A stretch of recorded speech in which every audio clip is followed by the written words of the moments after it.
Bonjour chers frères et sœurs de l'Église de Jésus, nous sommes aujourd'hui le jeudi 25 mai 2023 et nous allons méditer ensemble Josué chapitre 7 et 8. Le chapitre 7 nous apprend que la ville de Haï est une petite localité comparée à cette grande ville fortifiée de Jéricho.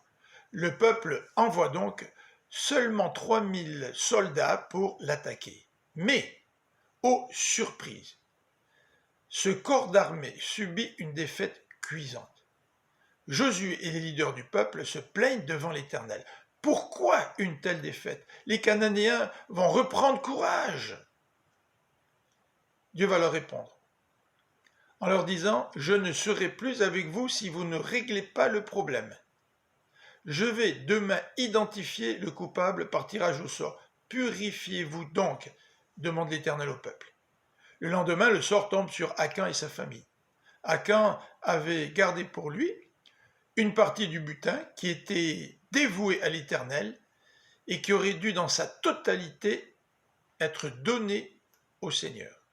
La sentence tombe, Akan et sa famille sont condamnés à mort.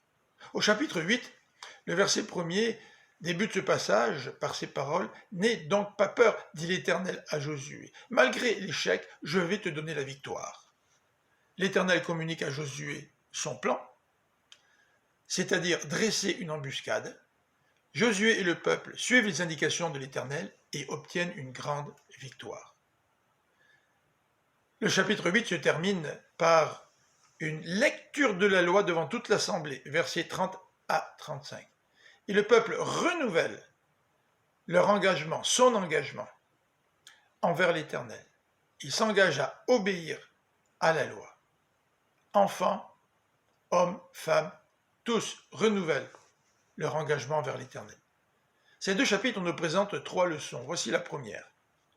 Les péchés individuels affectent beaucoup plus que nous le pensons toute la communauté, tout le peuple de Dieu.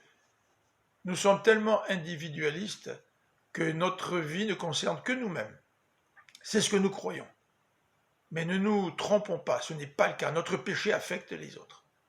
Deuxième leçon. Si nous sommes fidèles et obéissants, Dieu va être avec nous pour nous aider à marcher avec lui et à relever les défis qui sont devant nous. Au chapitre 6, il est question de Rahab. Au chapitre 7, d'Akan. Une personne étrangère qui décide de suivre Dieu. Et de l'autre côté, un membre du peuple de Dieu qui est infidèle, qui est désobéissant. Suivons l'exemple de Rahab. Troisième leçon. Dieu veut transformer nos échecs en victoire. C'est la raison pour laquelle il débute le chapitre 8 en disant à Josué « N'aie pas peur ». Si nous revenons à lui, Dieu va nous permettre de vaincre nos échecs, de vaincre notre peur en nous donnant la victoire. Que le Seigneur vous bénisse. Je vous souhaite une bonne fin de journée. À demain.